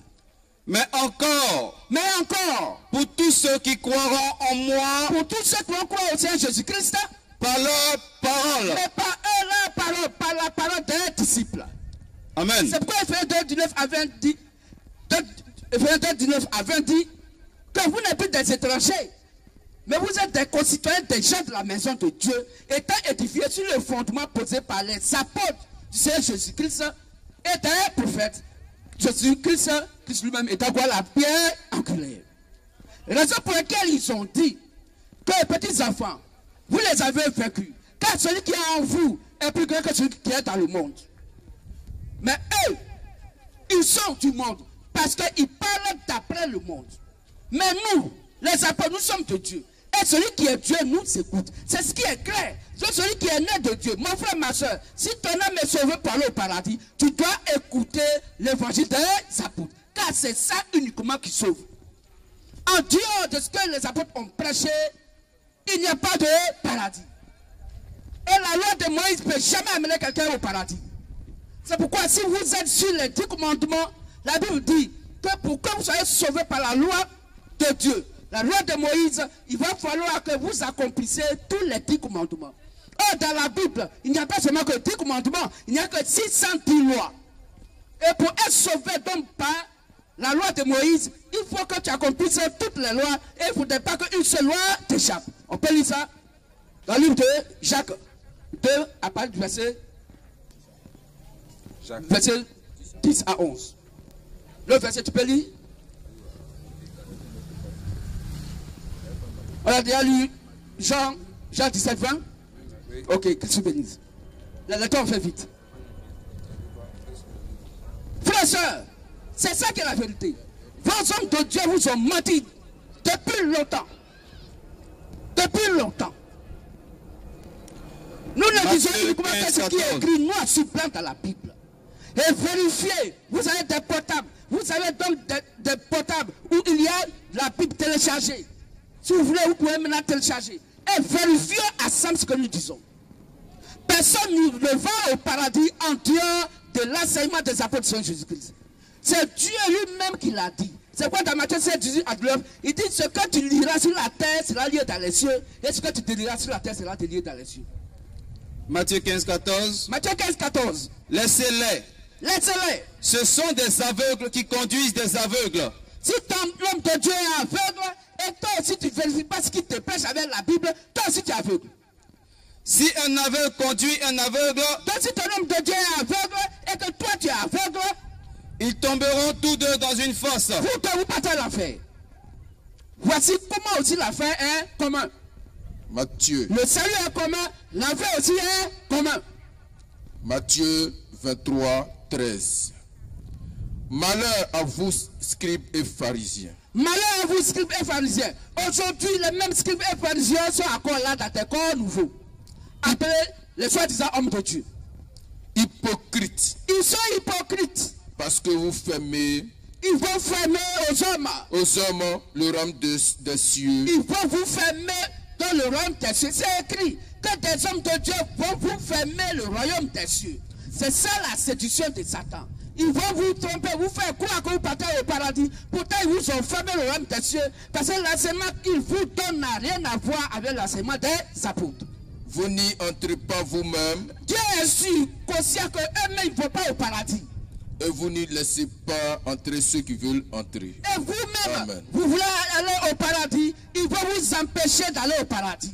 Pourquoi? Parce qu'ils vont vous prêcher l'évangile social et ils ne vont pas vous présenter la doctrine de Christ qu'il a laissée à ses disciples. Qui est le fondement que votre âme doit avoir, qui est la clé du royaume des cieux pour que vous puissiez aller au paradis. Matthieu 16, 18 à 19.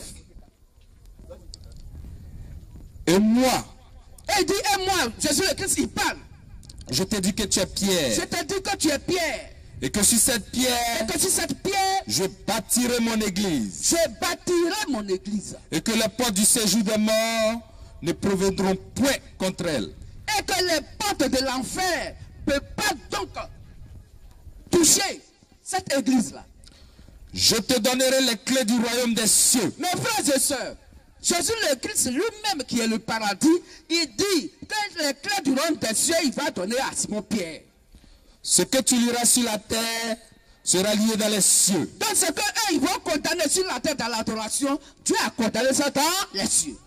Et ce que tu délieras sur la terre sera délié dans les cieux. Et ce que Amen. les apôtres de Jésus-Christ vont donc délier sur la terre, Dieu a délié ça dans les cieux.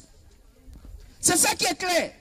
Donc, personne ne peut aller au paradis en dehors des apôtres de Jésus-Christ. Puisque l'évangile que Saint-Esprit leur a confié est la clé du royaume des cieux. Personne ne peut ouvrir sa porte s'il n'a pas la clé.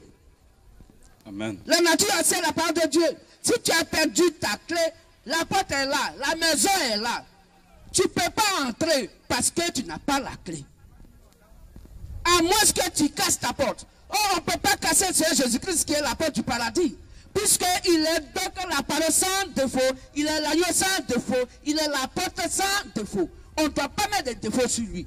À toi de trouver la clé du royaume des cieux pour ouvrir donc la porte qui est donc Christ afin d'entrer au paradis. C'est ce qui est clair. Amen. 1 Timothée 4, le verset 16. Donc écoutez très bien. 1 Timothée 4, 16 est clair. Vous qui dites que non, mais si mon homme de Dieu là, s'il ne va pas au paradis, mais moi j'ai confiance en Jésus-Christ, le jour où je meurs, je vais au paradis. C'est faux. Aucun verset Bible le dit. Au contraire, la Bible dit que c'est ton berger qui est le gardien de ton âme. Si lui il est condamné, toi tu es condamné. Dieu ne juge pas l'église.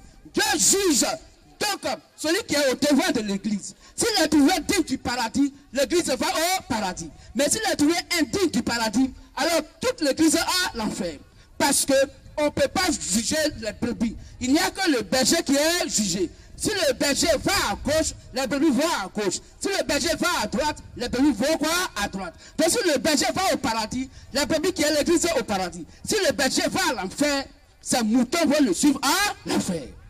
C'est ce qui est clair. Amen. C'est quoi Jésus dit? Je suis le bon berger. Parce qu'il va nous conduire au paradis. S'il dit qu'il est le bon berger, ça veut dire qu'il y a des mauvais bergers et qui vont vous conduire à l'enfer. Sortez du milieu d'eux et venez donc à la doctrine des apôtres, venez à la Bible. Amen. Amen.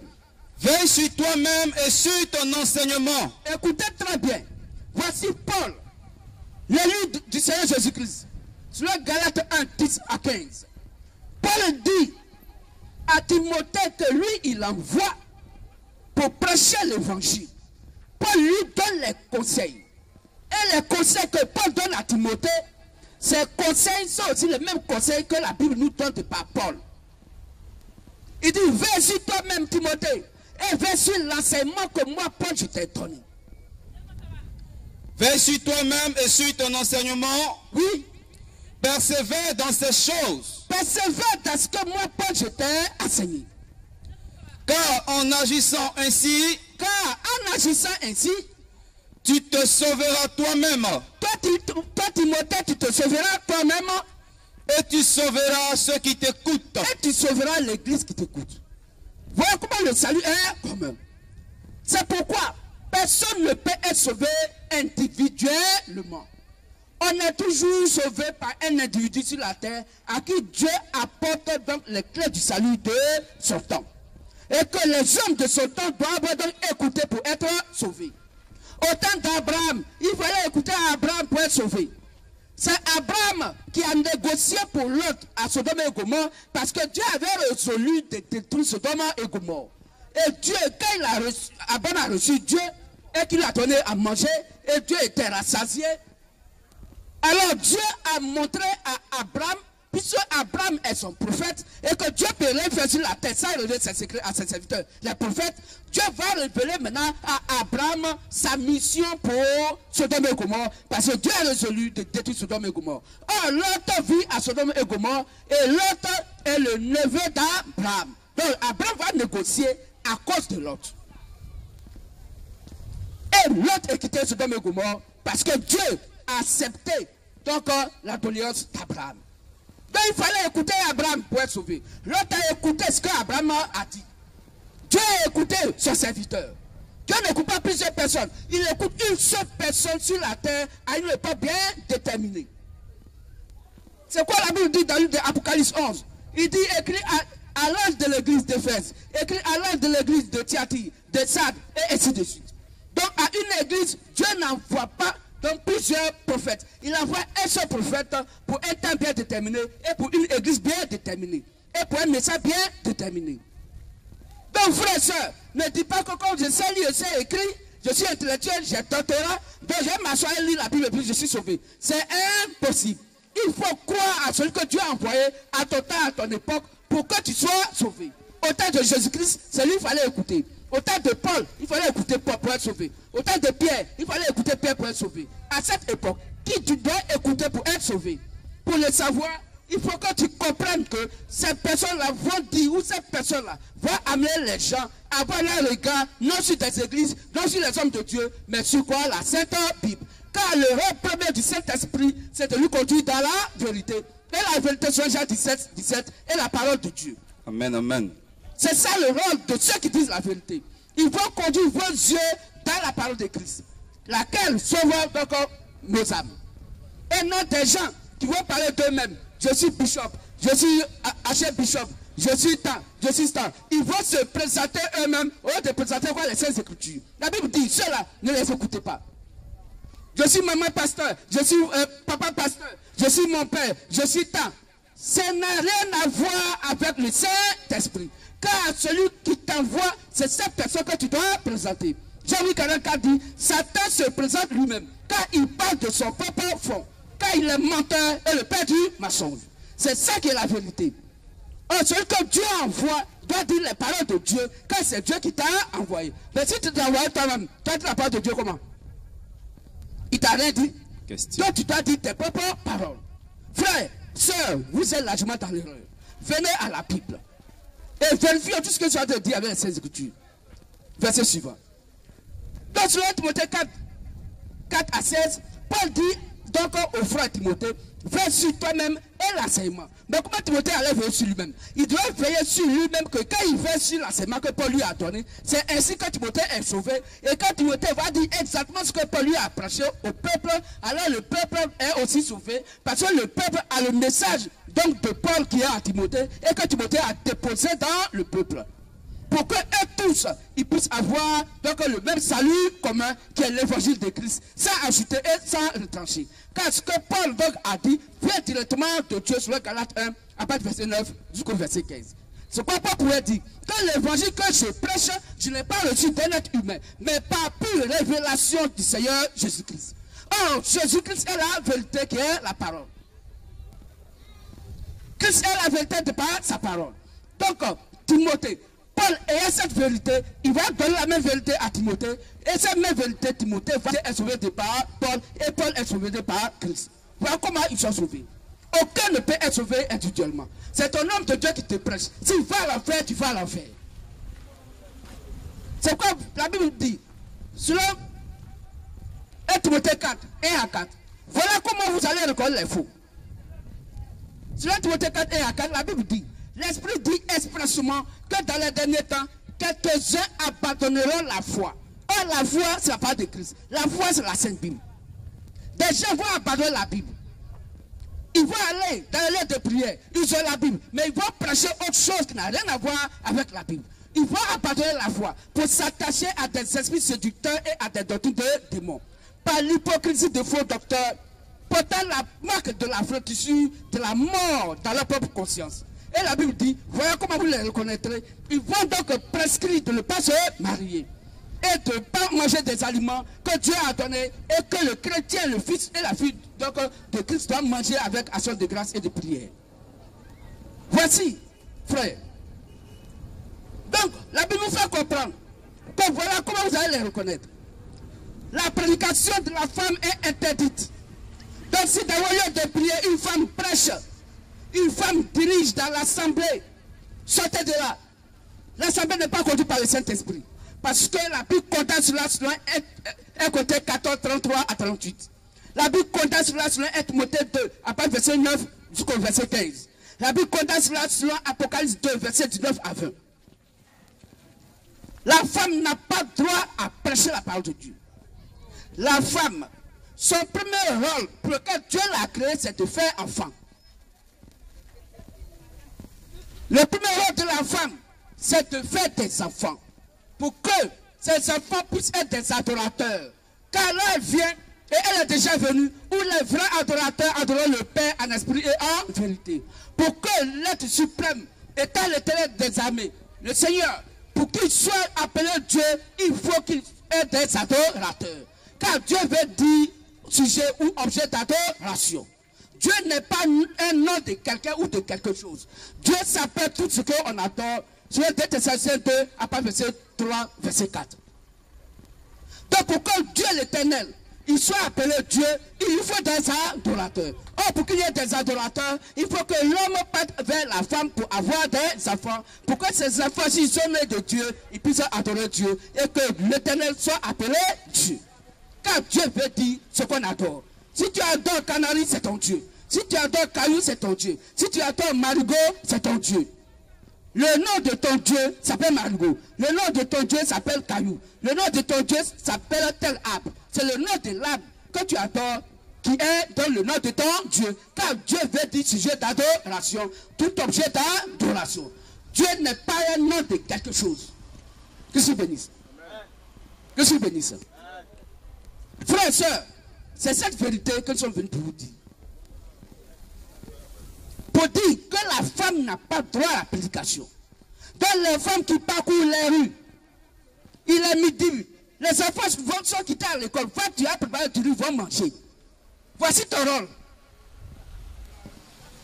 C'est ça qui est ton rôle.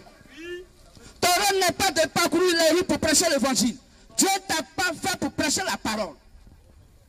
Tu vas, tu t'as préparé pour ton mari. Matin, bonheur, il allait au travail. Là-bas, il y a un enfant parce que le jeune homme a des diplômes, c'est son chef. Le vieux, il lui dit passe à gauche. Le vieux passe à gauche, passe à droite, il passe à droite. Il faut essuyer ça là.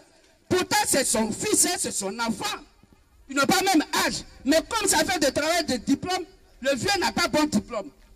On l'a fatigué au travail jusqu'à le soir, 18h, fatigué, il vient à la maison. Toi, au lieu de gagner sa table pour qu'il mange, tu dois t'occuper de lui. Tu dois prendre de l'eau pour pouvoir donc, masser ses orteils, ses pieds.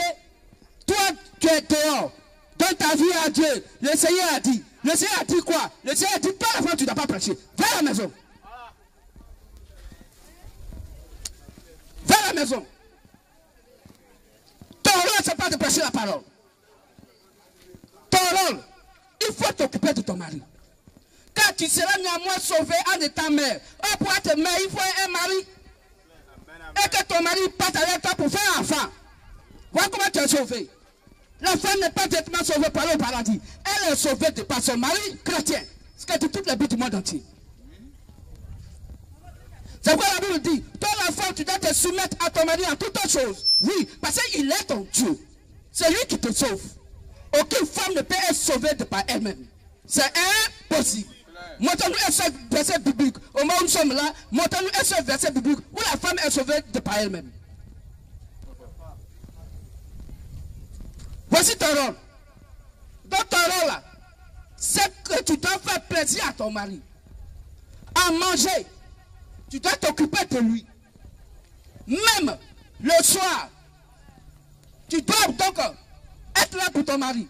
Parce qu'il est écrit sur 1 Corinthiens 7, quand celui qui brille se marie, la Bible n'a jamais dit à la femme de se marier. La Bible a dit à l'homme de se marier. C'est l'homme qui se marie à une femme.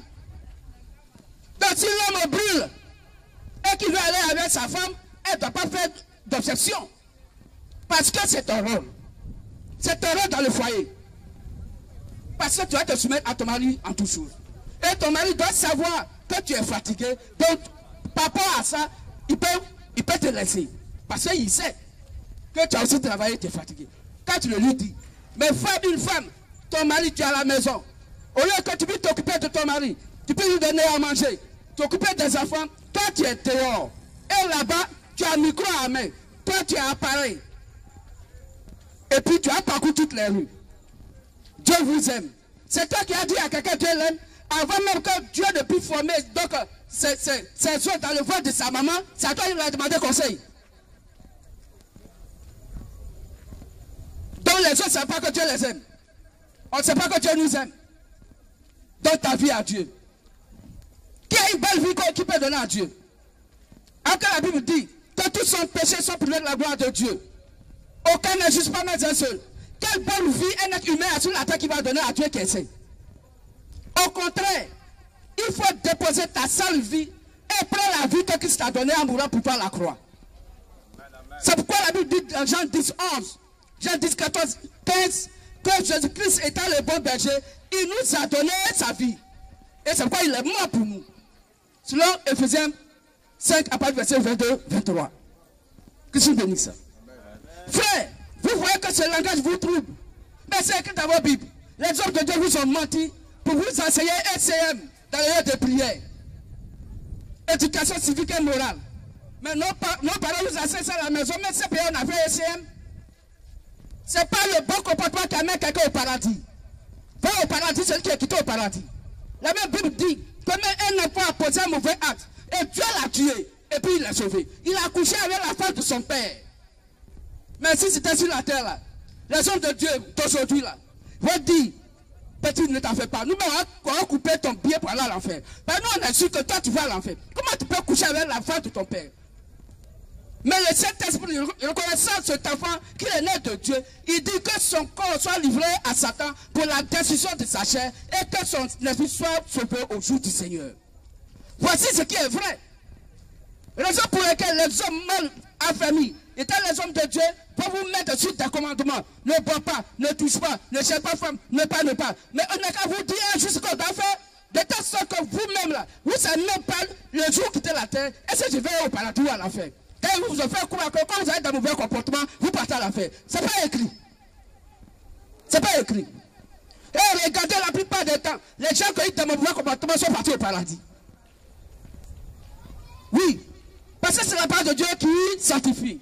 Il dit, venez à moi tel que vous êtes.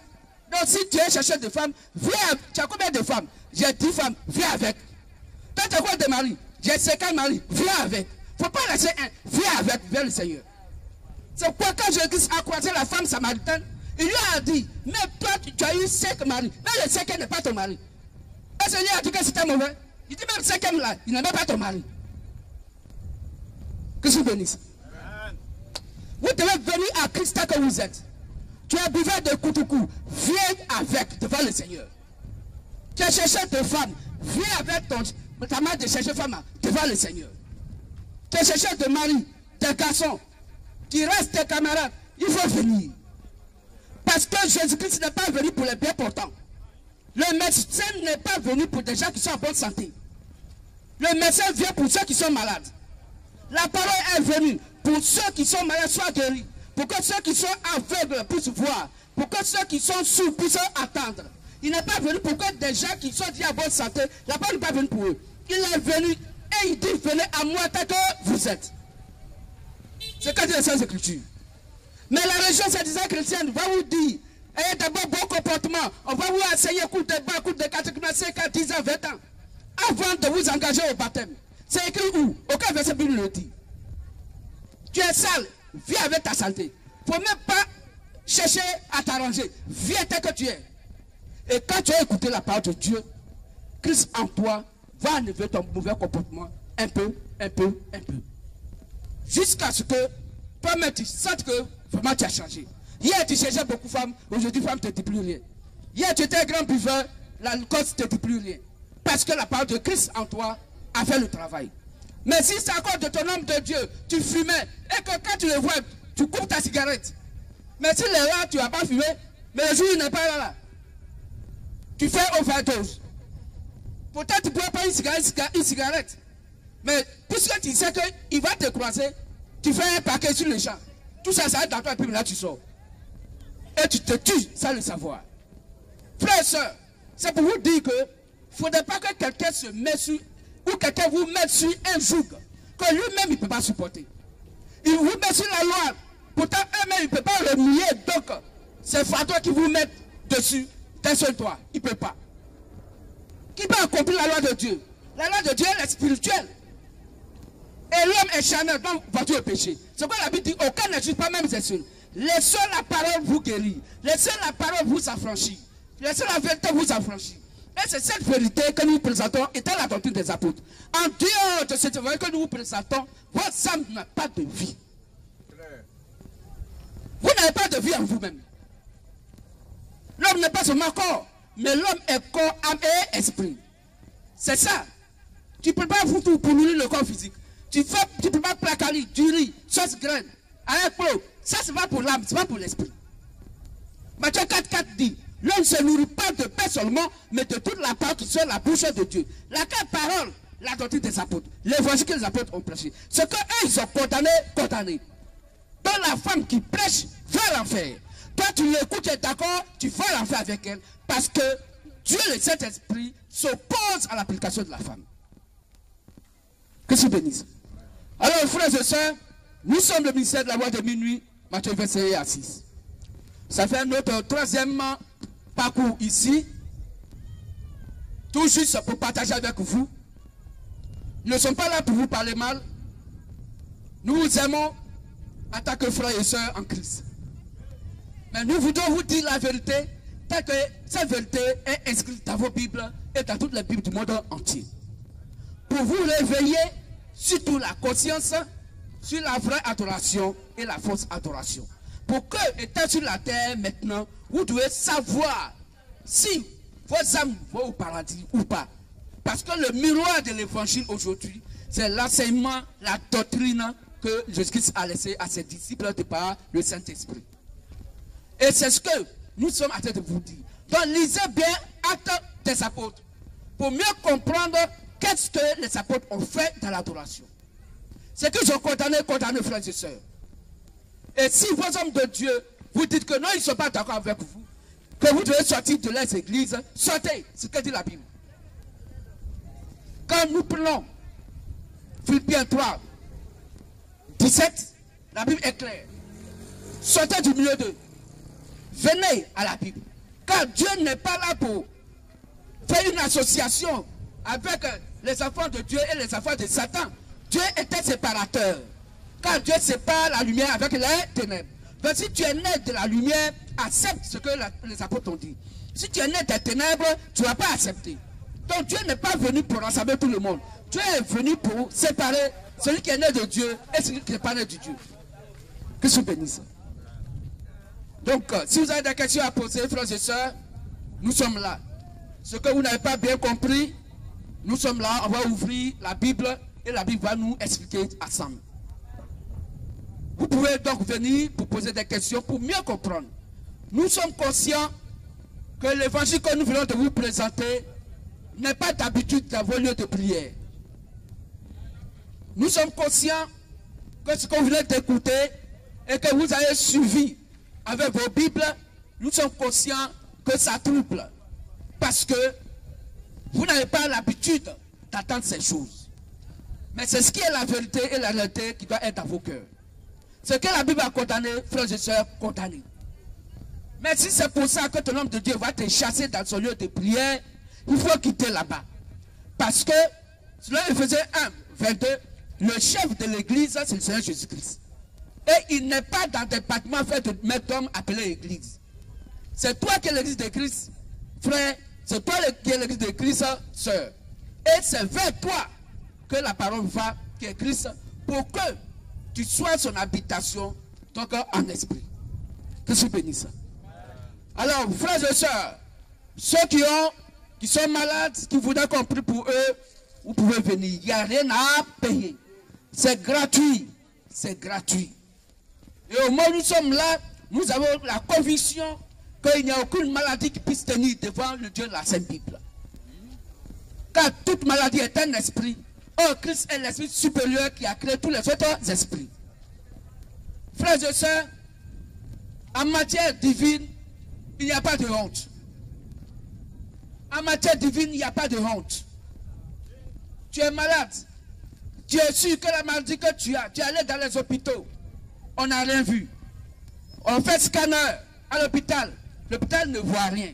C'est que ta maladie est spirituelle. Car la Bible dit que si le corps est malade, on n'a qu'à prendre les feuilles de la nature pour se soigner. Tu as fait ça, tu as payé médicaments en pharmacie. Ça n'a pas marché. Viens, on va prier pour toi. Sur le champ, tu es guéri. Sur le champ, tu vas le témoin tout à l'heure. Sur le champ, tu es guéri. Ce n'est pas une question de attendre demain. Sur le champ, tu es guéri. Tu es malade, il faut venir appeler pour toi. C'est ton guassou. Tu ne payes rien. Ton enfant est malade, il faut l'envoyer. On va seulement prier pour l'enfant. On ne va même pas le toucher. Il va être à distance. Et puis on va prononcer les paroles de la Bible. L'enfant est guéri sur place.